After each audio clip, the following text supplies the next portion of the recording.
So fill me in. I've been... Elmo, sit, stay. Sorry, the stays. Stay. Sure. The formal stay. Yes. I've been doing what you said. I've been keeping him in the bedroom. Okay. He doesn't bark much. The only time he barks is when he hears people near the front door. Sure. Which is super normal for him. Right. Or if someone's talking in the hallway. He is beginning to ignore me again on walks a little bit, but Okay. overall, much better. He still has reactivity, though I've gotten a lot better at dealing with it. Okay. Especially because pulling up on the leash does so much to like de-escalate. Sure. His reaction, and I'm also still Collar. Yeah. collar. Well, they work in conjunction with each other. Yeah. Okay. Because back or up and back will counter the remote. Yeah. So Okay. I just go straight up. Straight up. Correct. And some people look at me really weird because when he's reactive and I'm pulling straight up and doing this, Tapping. like yipping. Sure. at me. But I don't care at this point. Okay. Good.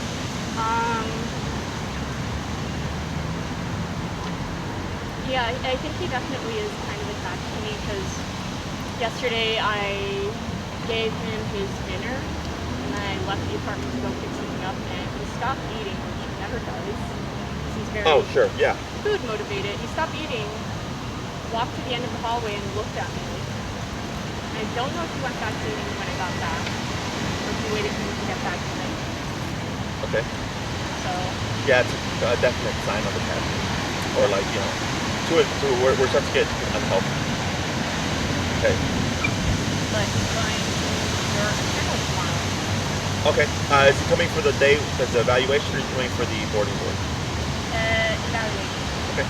Sure. He's going Saturday, Sunday, 3 day evaluation, and grub. Okay, that's fine. They don't have to be consecutive. Yeah, that's what Maria told me. Yeah, yeah. So that's fine. Yeah, I'm hoping that that separation and that daycare will help. Yeah, I mean, it breaks them from the routine. So dogs in general, or just like anxious types, are very like habit forming. So like with puppies, for instance, owners, their alarm goes off at 8 a.m. and like they jump out of bed to take the puppy out, and I tell them, don't do that. Let your alarm go off. Put it to snooze or whatever. And then maybe wait 10 minutes before you take the puppy out.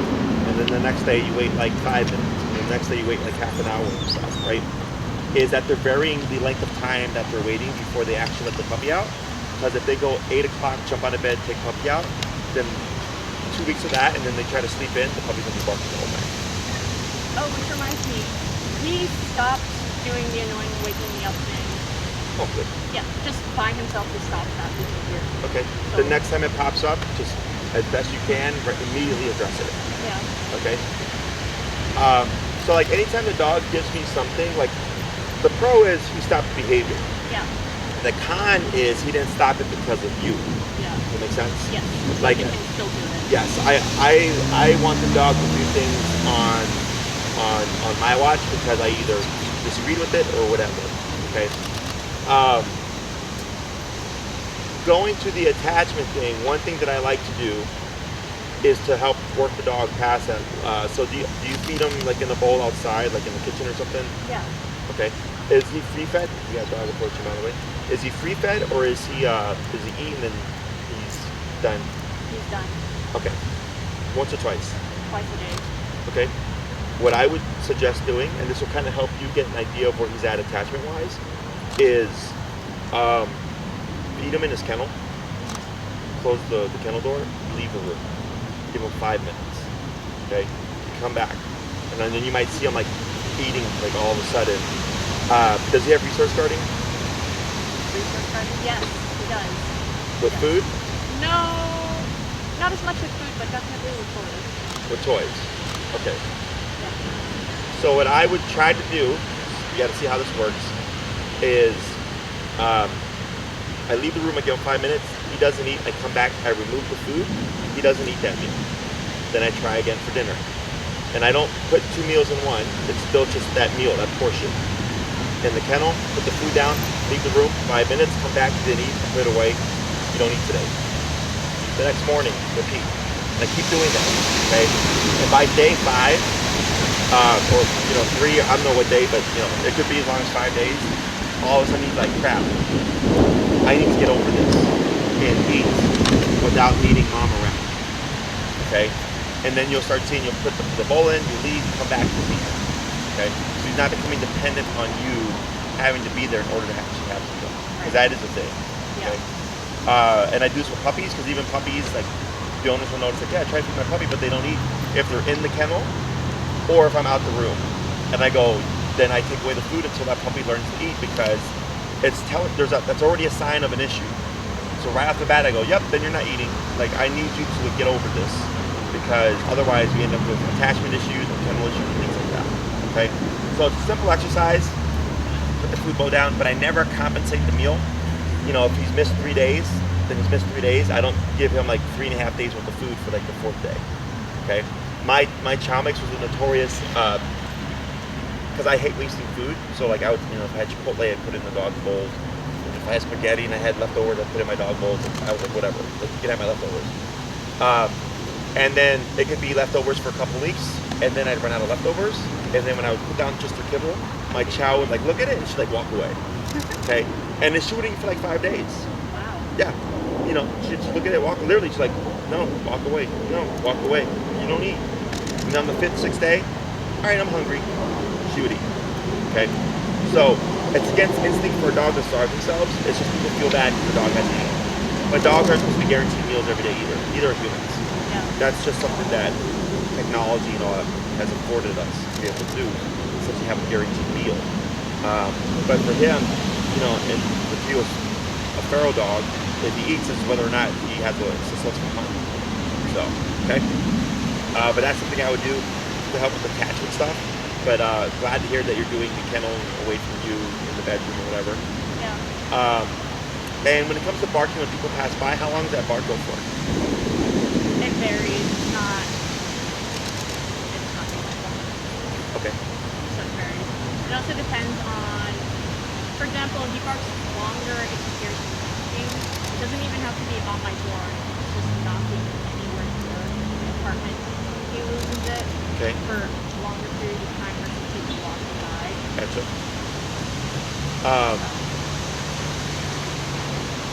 How often does this happen? Not that often. I don't think it's that much of a problem. I do have one set of neighbors who for some reason just always slam their door. Okay. And for obvious reasons, that alerts him. Sure. I actually don't like barking in these contexts because he has a really big dog bark. Sure. Talking about security wise. It's like, Sure. Well, yeah. I mean, even Chihuahua barks deter people because nobody wants to get bit. but chihuahuas are tiny. Yeah, but no one wants to get bit. But also, like obviously, like you said, like if there's a dog barking, if there was someone that was ill intent, they would know like this is something in there. But now they know that I'm here because their dog barked. You know what I mean? So, okay. When you see the reactivity, is there any time where you feel like it's worse? It actually depends on the dog.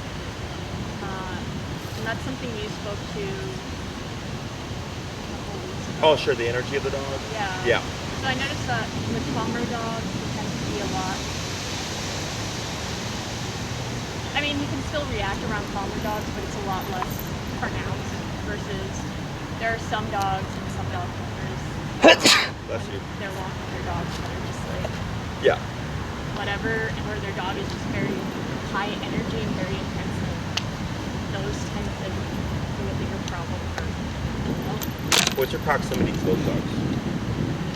It varies, but I usually try to have a streak between me and those dogs.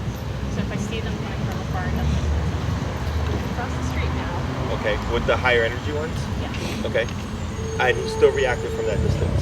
Yeah. That's really weird. He'll like look at them. And then, actually, I think yesterday or the day before that, someone had a puppy. And I don't think they were from the dog owner because their puppy kept whining and tugging at the leash. And at one point, she got down on the ground and was just hugging and springing her dog. And because it's a puppy and it's super high energy, kind of crazy, Elmo was just like, what? So we had a tiny thing, and I was just like, okay, I'm gonna pull up on the leash, and preemptively nick him, because I've noticed that if I nick him preemptively, half the time he'll look at me. I'm like, yes, don't look at the other dog, look at me. But this time I nicked him, and He exploded? he exploded. Sure. And the other lady across the street gave me very dirty looks. Sure. So when he's at the facility over the weekend, I'll tell my handlers, because both my trainers are in on the weekends, Okay. I'll have them experiment with the e-collar and the prong, pairing those two things together to see if, and take him out for like a training walk to see how he does, if they see any reactivity. I mean, a lot of times when we get reactive dogs, if we do see reactivity, it's either easier for us to stop or we don't see it. Yeah. Okay. I believe that. Because we're not, you empower Elmo because you give him something to protect. Right. You give him something to like fight for, right? And some people like it. They're like, oh, it's like the dog protecting me. I'm like, yeah, but not when you can't control it. Yeah. Because then it becomes a bigger thing, or like if you turn the corner, if you're in tight spaces, there's a lot of factors that get involved. So I'll see how he does. Cause you should be long past the reactivity stuff. Is there anything in particular you would like to work on today?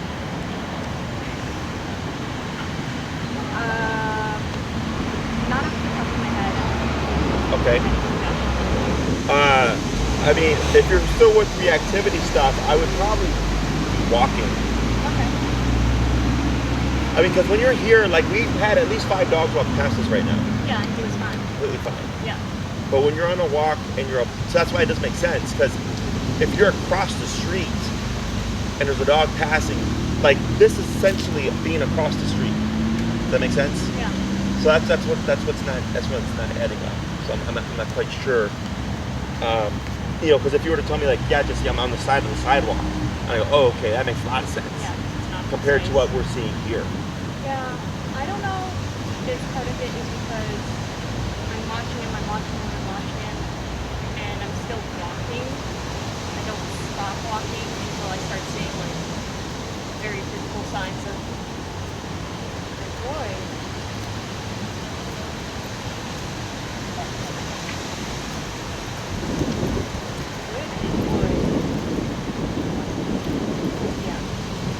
Well, like I mean, even like that, that's why I'm like, Well, also this dog is oh, mild energy, yeah.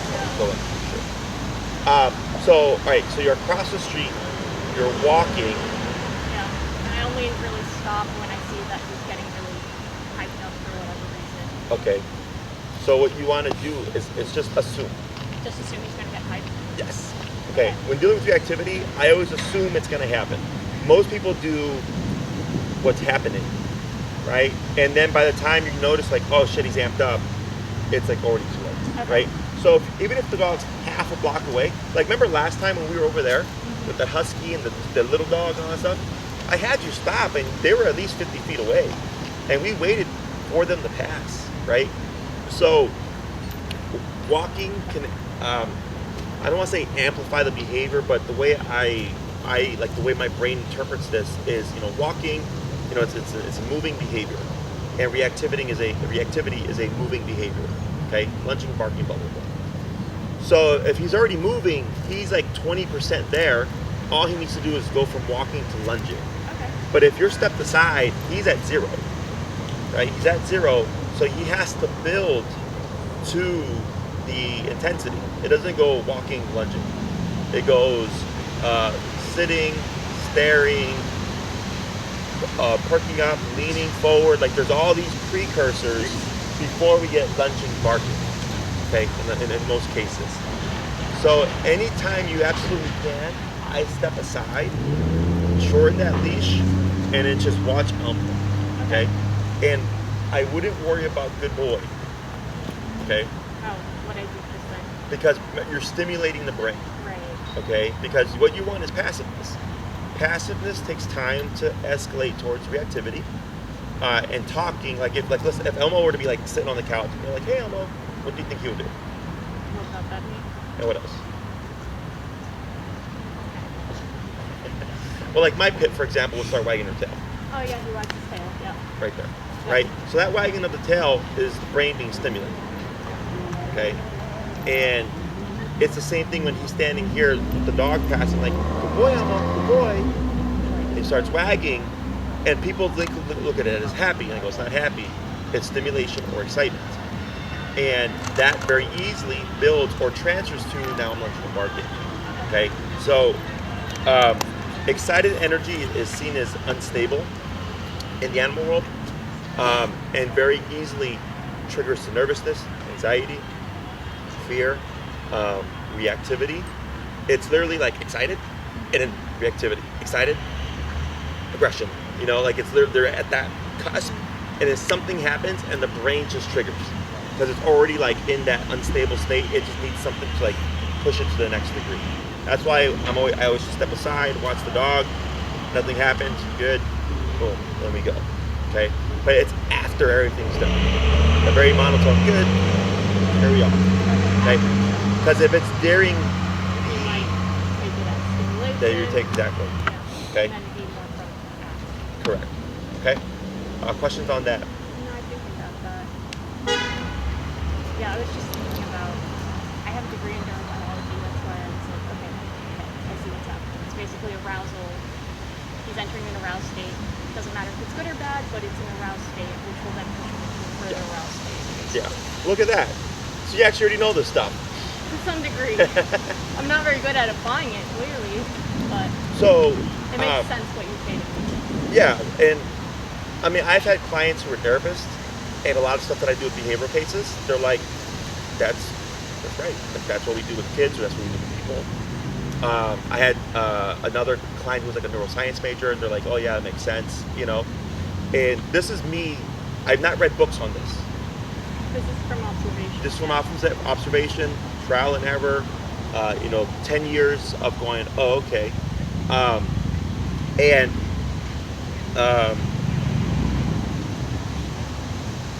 I've essentially come to the same conclusion as people who went to school to study this stuff and say, yeah, we do this with people, you know. So like, to give you an example, I had a client who hit her head, and it caused like PTSD, a severe anxiety disorder, and like a host of other issues, okay? And it was a really bad accident, and I came in to help her train her dog for a service dog. And during one of the training sessions, she had a little Frenchie, sweet little like 6-8-year-old Frenchie, very, very just chill dog. And we're using food to lure the dog, but every time the dog went for her treat, she'd pull, yeah, did I go over that with you, right? She'd have an overreaction. And then I told her, like, you know, and I didn't want to put it on like, oh, you have this because of this happened, because I wasn't sure, but I gambled, like, I think this is probably because of your accident. And then I told her about it, and she's like, oh yeah, that's because, she's like, I have an exaggerated response because of this, you know, injury and all that stuff. Oversensitivity, I think is what we called it. And then I was like, I think this will actually help you, because it's making you dial in on something, because you know you don't have to worry about your dog. And you can counter your brain's reaction so that you don't do this. You know, and she goes, oh yeah, my neurologist told me that I need to start doing this, because the more I do this, not in that particular, like that's not the doctor saying that, but she was saying the more that she was overly sensitive to things and responded, the more it was building that habit. Yeah. And I said, now you have a controlled exercise to counter that habit. And it was very interesting to see just how focused she was in there, and that, you know, in order to like counter that reaction. Yeah. So here, he doesn't have that capacity. You're his counter. Like when you tap, right? So if he's like, I blow up, and you go, I tap, and he goes, I stop, right? What we're trying to create here is that brain picks up that pattern. Yeah. And he's like, oh shit, when I blow up, this happens. What happens if I don't blow up? Nothing happens. Oh, so then he starts to counter himself and regulate himself. But it takes you in the beginning having to be very black and white about it. And as best you can, as early as you can see it, regardless of how it pans out. I've had the exact same thing where I remote and the dog blows up, right? And you're like, oh, you made it worse. I'm like, no, the dog just hasn't learned yet. Yeah. He's gonna learn sooner or later, okay? And I keep with that pattern until eventually the dog goes, oh, blowing up, regardless of a tap or no tap, is not in my best interest. And if I don't blow up, nothing happens. And you will literally see, like if he's staring at a dog, where he'll go like this, with nothing. Because the brain went into that state of arousal and kind of rationalized, tap is typically what happens here. And then disengages, and then the brain goes, oh shit, I beat the tap. And they go, I just don't need to do that behavior, I can avoid it. Oh great, that's how the game moves, okay? You just happen to have a very vocal, and I actually have a couple other cases right now similar to him, so don't feel bad. But I feel like possibly adding in the prong may help you as well. It's just another added source of pressure to help de-escalate. So my trainers can experiment with that when we see them over the weekend. Okay, so I'll just have to make a note of that. I'm also realizing that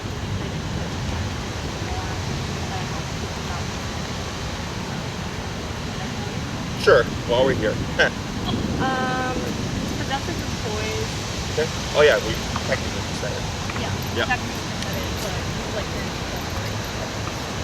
so to the extent that if you try to grab a toy from him, he might snap at it. Sure. So No big deal. No big deal. And I've never seen him actually react to small children, but they do put him on edge. Oh, but all my employees are small children. I got nothing but 12-year-olds and 8-year-olds working for me. What are you doing here? I'm 7. He's a bearded 7-year-old. I was going to say He used that's to work a at the great circus. beard. Yeah. Yeah. So yeah, no problem. Okay. You can let my employees know. We have a rule. Like, remember, assuming, right? I just go assume the dog's a resource guard. So we don't leave toys out. We don't leave food out, right? Because assumptions. It just helps keep everything, like people want to prevent things from happening. But if they wanted to play ball with him or something, with the remote, they can make him release the toy so that we avoid the resource guarding. So yeah, no. Okay. Great. Is he okay with people coming around his neck and stuff? He's okay when I do it. He was okay when my ex did it. What about the other daycare? He's never been to daycare. I thought you went to another boarding place. He did. It was a daycare. Oh, sorry. Well, for the boarding place. Yeah, I mean, it was technically a vet hospital, so they were all vet technicians. Okay. He seemed okay with it. Sure. They never said oh, you seem kind of tense or. No. Okay. If anything, there was one vet technician who, like, when he returned Elmo to us, he was like, yeah, he was outside playing with the other dogs. Which obviously made us go, what? Sure. Yeah. We have a dog right now at my facility who's boarding with us. At her prior daycare, played with dogs all day, but with the owner is super reactive. Oh. Yeah, it's not uncommon. Remember, you give him something, you empower him. Okay. Which is why that hierarchy thing and the discipline thing and the structure thing is so important. That's why dogs don't typically won't exhibit those behaviors with us, because we're not his core, we're not his family. You know, we're not within the territory on a regular basis where he's like, okay, you're part of my pack, and I have to defend you or protect you should something threatening come up. So. He seems to think I need a lot of protecting. I must seem very frail to him. Anything else? Nope. Alrighty. So we'll go and grab our stuff here. I guess we're walking today, Bill. Yay. Bill's not big on walking. Really? No, I'm fine. As long as I'm not running, I'm good. Right, running's the worst. I don't understand why people do it for exercise. Like, if you're not being chased, why are you running? Until the day you're chased and you're like, fuck, I wouldn't. I should have been running. There are other forms of getting cardio. I'm more of a stair guy. A stair? Oh, stairs. The stair machine. I like staring people down. Zombie apocalypse and you just stare them down. I mean, he's got a good look. We'll load the stuff in this thing. Well, it's because every day we react differently to each. So, for example, some days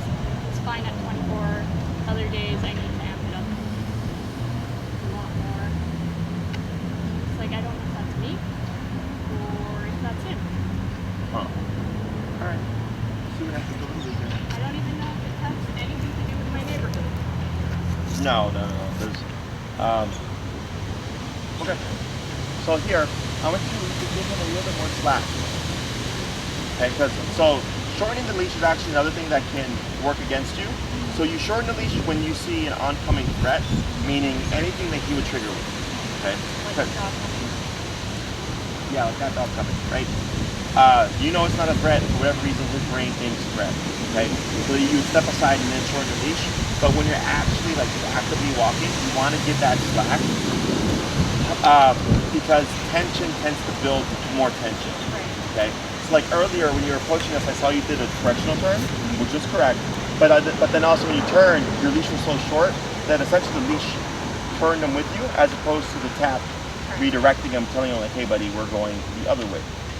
Okay. Should I take another step further away? Yeah, so you can take a step further away and then go ahead and shorten your leash now because we have a stimulus coming. I got his back to it though. Yeah. See what happens. And then remember to be ready to pull straight up. That's pretty good distance, yeah. Okay, so relax. Because you're only pulling straight up when he triggers. Oh, okay. Okay, and we're not going to tap here. Okay. Okay, he looks. Tap? No tap. No tap. Okay. No tap. Okay. The reason why we didn't tap there is even though he glanced, it was so like nonchalant. I didn't see any intention. Oh. Okay. So Okay. because you're reading him, like you said, oh, he put his back to it. Mm-hmm. Cool, right? You didn't do that, he did that. Yeah. You're right here observing the situation. As she's passing, he looks twice, and I'm looking at his mouth because his mouth likes to pucker. When he's starting that, that's his one. His one is like just puckering, which then goes into like the closing of the mouth, which then goes into the grumbling, bark something. Okay? So, had he puckered his mouth when he was doing that, then I would have said tap. Oh, so I think part of the problem is like just tapping me even for looking at the dog. I'm like, no. Sure. So, and that's not incorrect either, because I actually think I told you to do that. Okay? Because I'm going by what Elmo's giving me. Right now, I can actually, like, so we didn't have any reactivity earlier, and you did tap him twice, I think, and I wouldn't have tapped him there. Tap here. Oh. I wouldn't have tapped him there because he actually didn't do anything. He was just relaxed. Okay? So, now if he was like in an intent, because this Elmo is actually calmer than last week's Elmo. It's working. Sorry. This week's Elmo is calmer than last week. I mean, do you want to try taking him for a walk away from me and see what happens? Not really. Well, not that I don't, but because it's not, that's a different issue. Okay. That's separation. Exactly. This is Elmo with mom and being reactive. Yeah. Okay. Now, if the issue was attachment, then I'll say, yeah, let's do that because it needs to be worked on. Okay. So, the other part of this is giving trust. It's, I trust you're going to behave yourself, right? And I'm just here, relaxing. But then you go, I trust that if you don't behave yourself, that I'm going to make you behave. Right. It's two things. It's two components. Okay. And you have to. So giving him that trust would look like what just happened right now. I'm going to step aside, do what I normally do. What are you going to do? What signs are you going to give me? No signs. Good. Then we go forward. Okay. It is possible to put them on edge because there's no answer. So a lot of trainers that don't like the fact that we, trainers like myself do e-collar and they call it barbaric and stuff. I'm like, it's not barbaric or anything. I mean, it's common sense. If the dog does nothing that needs to be corrected, then I do nothing. Okay? If the dog does something I disagree with, then I correct them. So the aversive only comes into play when the dog makes an incorrect decision. Does that make sense? Yeah. So for a human, so actually it would be, bad if no matter what the dog did, there was never a right answer and I always corrected them. Yeah. There's no opportunity to go like, can I avoid it? Right. So it's like, yeah, there's like no answer. So it's like,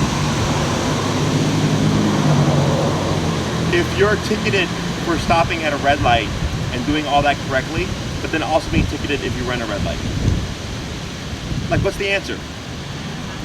There is none. You're going to get a consequence either way, right?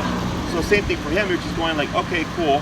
I'm gonna trust that you're gonna behave yourself, giving him the opportunity to do so. And then his brain starts to learn like, oh, okay, cool. Tap isn't a guarantee. There is an escape from the tap. I just don't blow up. Okay?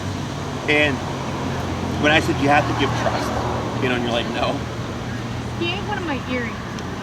That's why I'm like, I don't trust him. Trust, give trust in this kind of limited context. Okay? And it's really just a trust and control. Like if I took him, I'd be like, all right, you're not gonna be, I trust you're gonna behave yourself, but if you don't matter, because I'm gonna make you behave yourself. And sooner or later, we're gonna get to that point. Okay? Questions? All right, let's go moving forward. Heel.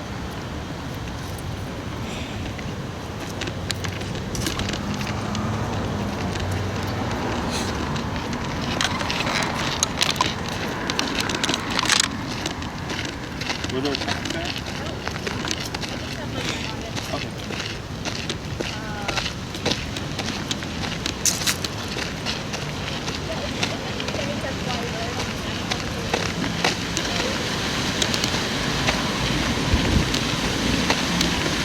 I just wish I made that lanyard a little longer. Because it would be right at your waist where like you would, where your hand is instead of going through your waist and up to grab it.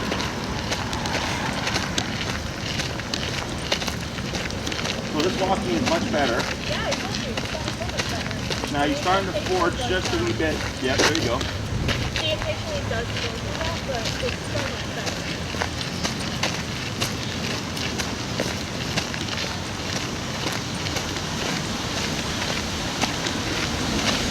Right. So like right there, right? Like it's right here. Yep. Like you're contemplating the turn.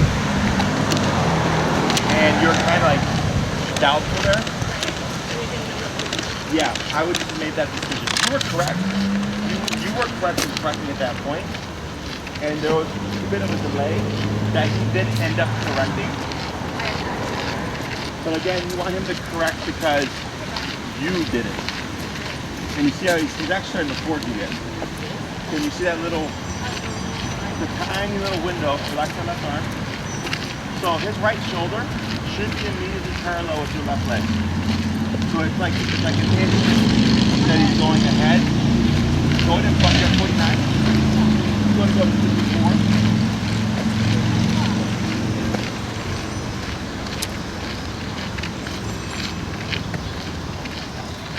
So the other visual you can use is his nose should fall no farther than where your foot lands. See that? See where your foot's landing?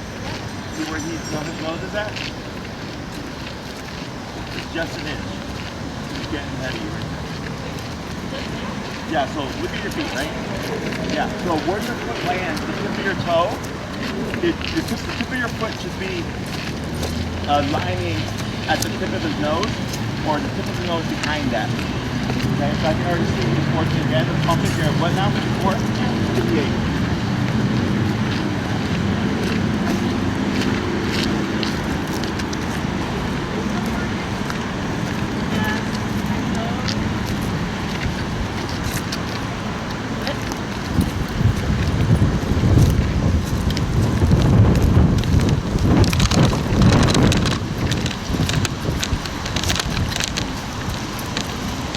How did you look to you?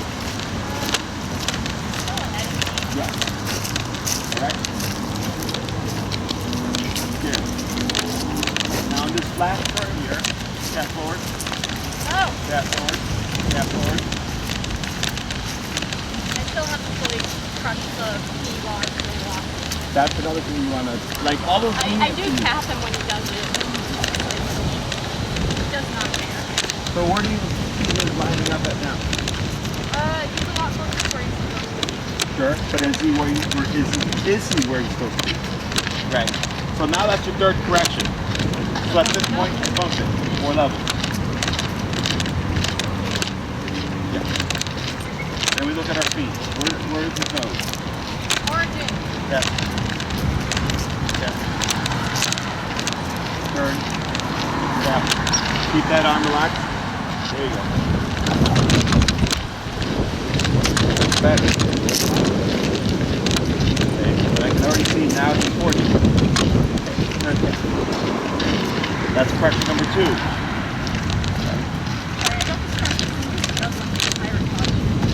Good. And how do you feel about the alignment? Good. Now we're going to that's the third correction. See what he does. So he lines up, and then now he's farther with you. So then you bump. So every time so we're doing a 3 correction rule right now. Okay. So you see how much more quickly we're escalating? Yeah. Okay. Yep. Good job. Keep that left arm relaxed. No tension when you do your turn. Okay. I'm so sorry. Don't distract them. Inward alignment. Yep. Good. So part of the problem with pressing is I end up getting Sure. I'm trying to think. I think if you center in on one thing, it helps prevent the dizziness. Okay, right? And you always want to be facing inwards towards the stimulus. So just make a UE. There you go, that's fine. Then relax. Okay. Good. Nothing here. Good. There's no puckering. Good. Fine. And then forward. Good. Can I say good boy to Good boy. All right. Heel. There you go. Stop sniffing around. We got another dog approaching to your left there, just so you know. I mean, he needs to get corrected. Sure. That's number 2. Cap forward, there you go. And I think that dog's going to be moving out of our way. All right, so go ahead and go back on the path. We're on correction 2. Relax that arm. Cap forward. There you go. So if he starts to go sideways, you just keep going forward and tap to line him, to bring him in, okay?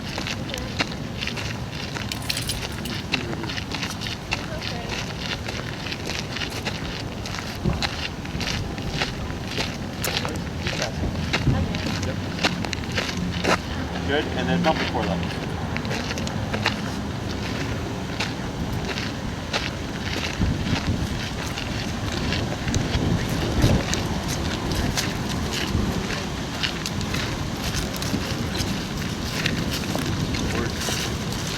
There you go.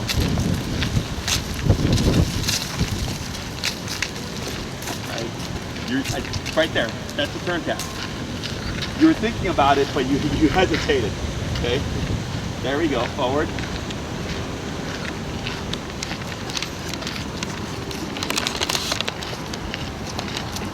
Right, better.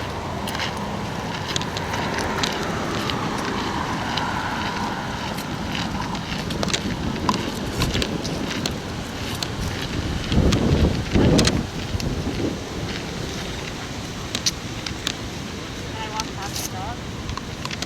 You just want to go straight like that. Think it'll be okay? Mm-hmm. Let's see what happens. Oh, heel.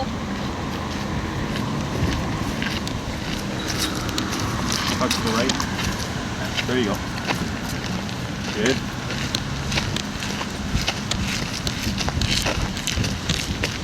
Relax. Good. Actually, I forgot. There's something that you can do here that can help with the turn. Go ahead and bump it. Is instead of doing a full turn, you can reverse.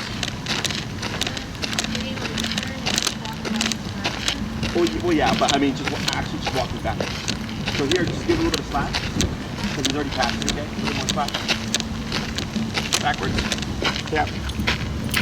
And then you keep moving backwards until you see him move towards you. Now forward. Now forward.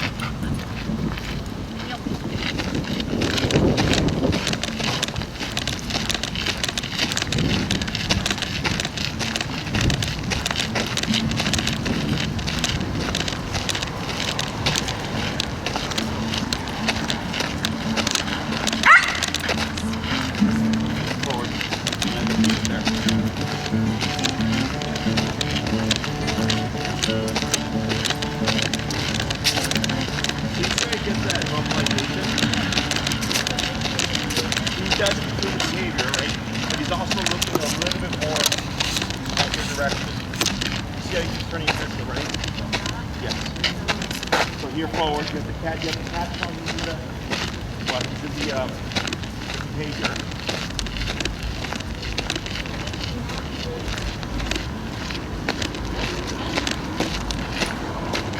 Okay, forward.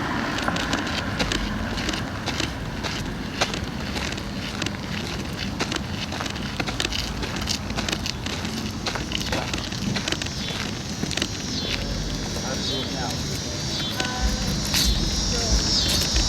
Right. And how many presses did you do?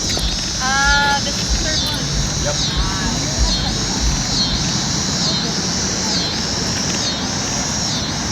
So within like a 10-minute walk, we went from 49 to 78. Okay? Because we're trying to get to that answer as soon as possible, and I'm giving you like a stretched out version of it, so that you can see that you took all the times and the turns and the small escalations before you ended up at these higher numbers.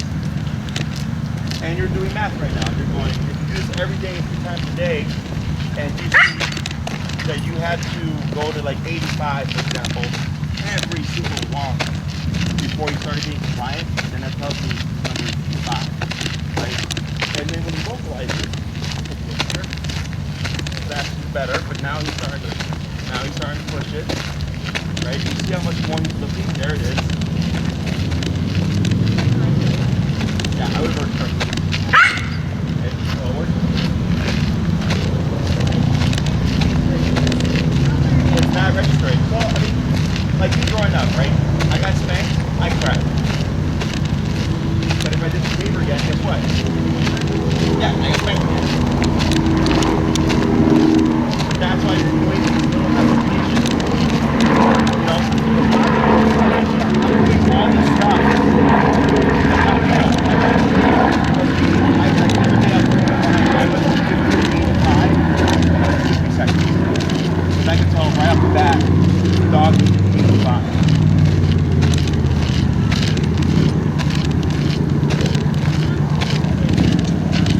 Okay, now forward.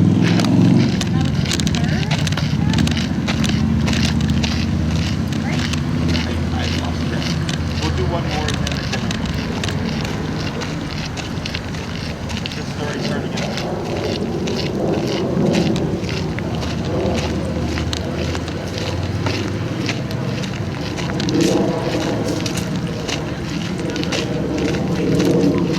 yeah, one more. It's not good, folks. We have 2 dogs coming out for a meeting. You pull one on the path. Yeah. Yep, so you're gonna turn out.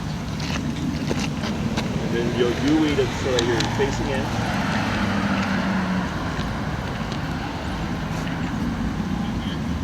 And then shorten. That's good.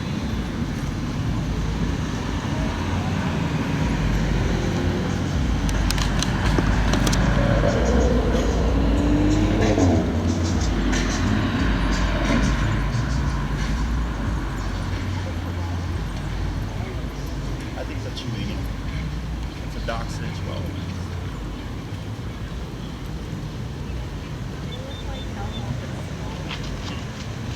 You look at a little baby goat.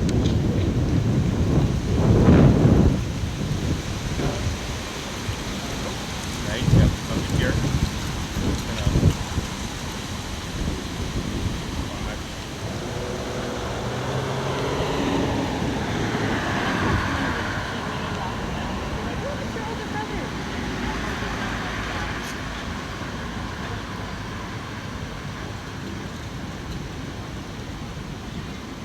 You want to walk?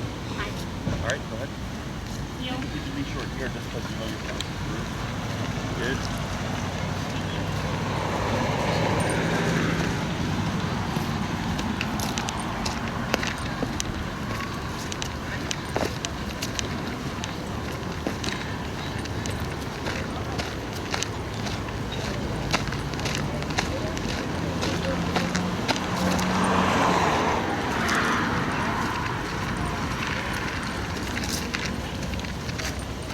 There you go. Back on the mat. And then what's the number currently? Okay.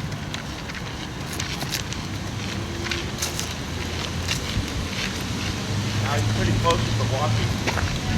So it's like maybe half an inch or so. Relax.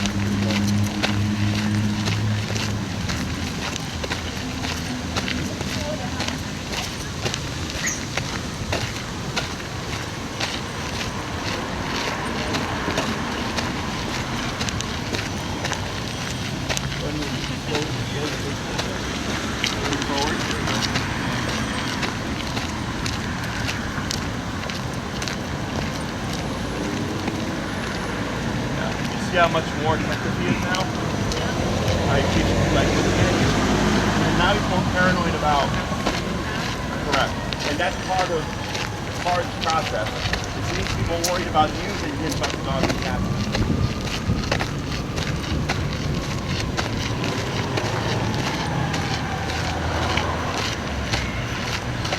What's your evaluation of his position?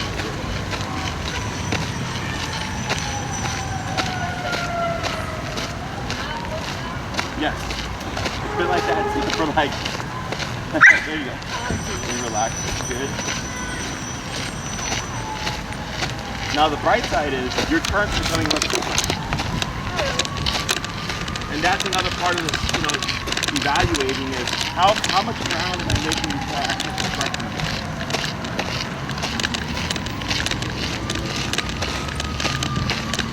You can actually do it here. Yeah. The turn? Yeah. I think I did that wrong. Yes, you did. Okay. What I thought. We'll keep going this way. Right. Did it lean on the left? Yeah, your immediate. Yeah, then to the left side. That's why it's not wrong.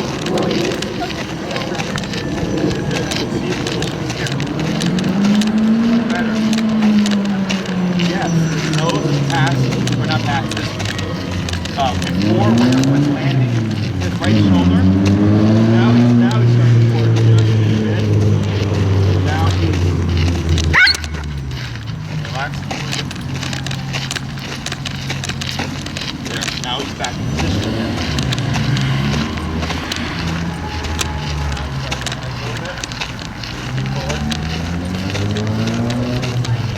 And then slow down with your pace. Slow down with your forward.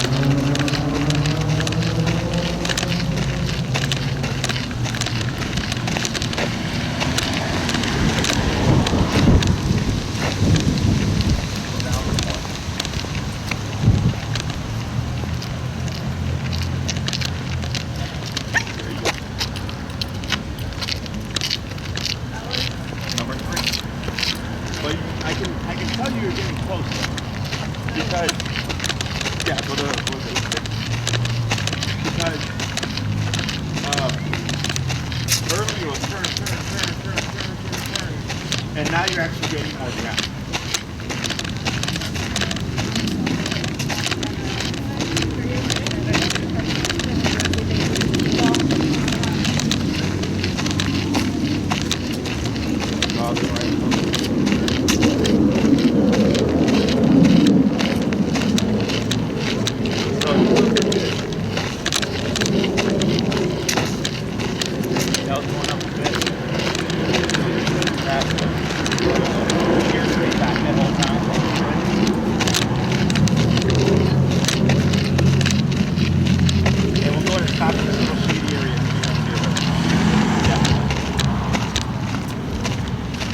I don't know how you did with those mid socks. I was just about to say, I feel like the box is All right. very So, good. Oh, that's adorable. That's why dogs have issues. Because humans stuff them into backpacks? Yeah. I saw a dog yesterday or 2 days ago. Way too big to be in a backpack on somebody's bike while they're biking. I'm like, that thing's like bursting out of it. Sure. Yeah. Like, I get it, but. So, that structure is what I would do on your walks. Right. Okay? Every 3 turns, you're bumping it 4 levels. And we ended at 86. But once we hit the 82, 86 range is when he started to slow down and actually be more attentive to you, and where you're like, oh wow, like he's actually behind me a little. He was. That nose, right where your foot's falling, should be behind the tip of your foot. Okay. Okay? It's either right shoulder to left leg or nose no farther than where your foot lands. Okay? That's how you can tell whether or not he's forging or not. Okay? Okay. Okay. Basically, that means my standards are a little too Lenient. Yeah, most people are. Okay? Heel is not about, oh, but the dog's not pulling that much. It's a very strict positioning. Okay? And because people go like, oh, but the dog's so much better. I'm like, I understand that, but if Elmo didn't have reactivity, I'd be like, whatever. But at the same time, I'm like, but this is the standard. See, that dog has the type of energy that I think it's. Yeah, I can see him. He's alert. He's got his ears perked up, right? He's staring. But Elmo's not. Oh no, But there's he's another dog looking over at here. it. So here, yeah, you know, watch here. There's the puckering he's talking about. So here, Tap. hold on. Up, tap, tap. There you go, and relax. Okay. So here you did 2 taps on that 86, and he let it go almost. So go to shorten. Again. Yep. And then go to, just drop down real quick to 45. 45. Yeah, just drop down real quick. Hurry, hurry, hurry, hurry, hurry. What are you doing? Yep. Did. And then relax. All right. Tap again. Tap, tap. Tap, tap. All right, so now he's not phased, right? So we went too low. So go 65. Yep. Tap. Tap. Up. And relax. There you go. Right? So you're trying to find that. So that's why I said go lower. Because, so when he did that, right, you did pop, pop, and he just right away stopped. It was just residual tension. So then I don't need 86 for residual tension most of the time. So I go to 45, right? But then 45 completely ignored. Go to 65, right? So I go, next time I go to 55. Do you see that process? Yep. But do you see how big my jumps are? Yes. Okay, so why did I go from 45 to 65? Why was that? Why did I go such a big jump? Because a smaller tip probably wouldn't have done it. And what else? You want to correct the behavior faster? And what else? He was at 86. Oh, so like the lower shock wasn't registering. Right. So we just came from 86, right? So I'm not like afraid of like, oh shit, am I going to do an overhit here? Because I just dropped down from 86. Mm-hmm. So even if I jump from 45 to 65, I'm not going 45 95. Does that make sense? Yeah. I'm not going over where we were just at. Not that that's not an approach, but that's my logic here. I'm like, if I just drop down from 86, I'm not really anticipating anything at 65. Right. Okay? And then he gave another response, and then the next time I go, okay, cool, I'll try 55. That's my thought process, okay? So here, when you walk with him, tightening up those standards. Standards for everything. Right? Like me personally, the barking in the kennel, I understand why you like it. In my brain, I'm like, yeah, I would correct that too. I know you would. That's why I said 55. Right. No, I understand the logic, but I'm thinking about this. Okay? Now, dogs can learn in context. So me personally, I don't need my dogs barking when I'm home, because I'm home. Right? They will still bark if like someone broke a window, because that is completely out the norm. But everything else, people walking down the hallway, you know, doors opening, closing, keys jingling, dogs walking the hallway, there should be no barking for. I already know what that is. Does that make sense? Yeah. It's something out of the ordinary that I would want my dogs to bark, and they will bark. Does that make sense? Yeah.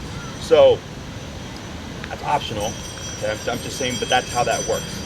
So for him, if it's like shit, like when mom's around, she's in control.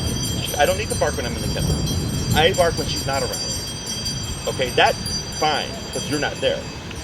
That's security, right? But if you're present and like, you know, if you live like in an apartment building, it's safe to assume that if you hear anything in the hallway, it's a neighbor getting into their home, a visitor, someone walking their dog to go potty. Does that make sense? Yeah, no, it makes sense. I'm not saying that there's no risk of threat, because there absolutely is.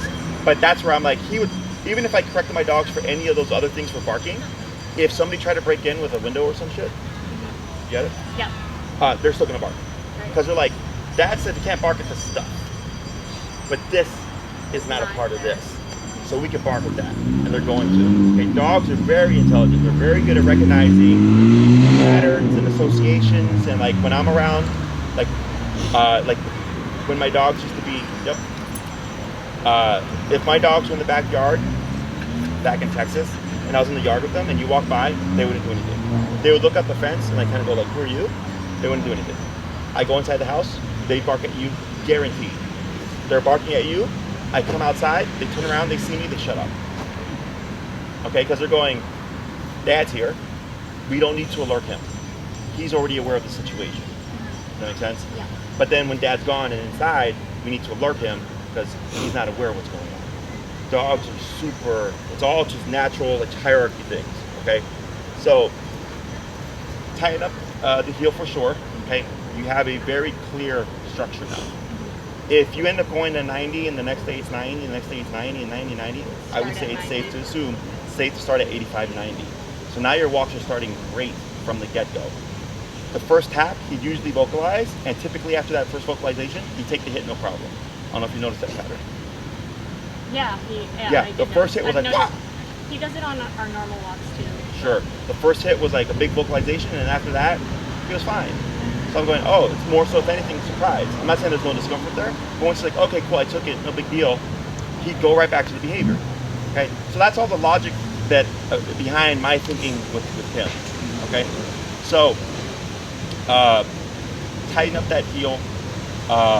Let's see what changes that creates. Okay? Questions for me? Okay? Maybe you have dogs. So we have to head to our next one. I'm going to shoot you an email later this evening. Okay. And then, because today was your 9th class with me. Yep. And that's all I paid for. Yes. So, clearly, he can be non-reactive. Like, he saw like a total of like 10, 12 dogs today. And one he blew up at. Right? There was that husky with the stick. Oh, yeah. That was a husky. Or whatever that was. Yeah. So I go, cool, that's a hit a 10% reactivity rate. So now, and you know, same distance when you're across the street and stuff. So I'm like, then why is he being reactive when you're across the street? And it's clearly me. Okay, so tighten everything up. Okay, and then I'll shoot you an email, and then I'll talk to my trainers tomorrow about Elmo and getting familiar with him, and then see what they see at the facility. Okay? You have all your things? Yes. Awesome. We got to head out. It was a pleasure, Christina. If you have any questions, let me know. Will do. Otherwise, we'll see Elmo tomorrow. Yes. Awesome. Thank you.